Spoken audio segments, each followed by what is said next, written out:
السلام عليكم المتتبعين، كي دايرين؟ لاباس؟ كنتمنى تكونوا بخير ورمضان مبارك سعيد.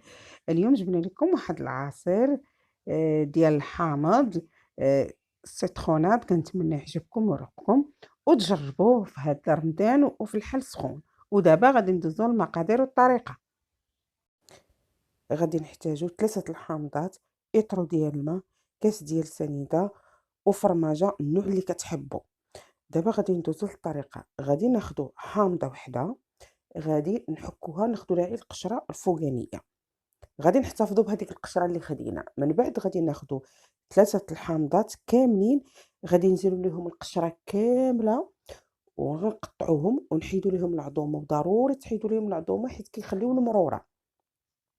غادي نديروهم في الخلاط الكهربائي، غادي نضيفو عليهم اطرو ديال الماء، غادي نطحنوهم مزيان وتما غادي نصفيوهم. ملي غنصفيوهم غنعاودو نرجعوهم مرة أخرى للخلاط الكهربائي.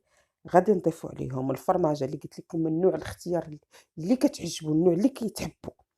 غادي نضيفو عليهم كاس ديال سنيدة، وغادي نطحنوهم عاوتاني، وغادي نديروهم في كيسان ديال التقديم وشربوهم بالصحة والراحة. بالنسبة للسنيدة أنا غادي نقول لكم واحد الحاجة.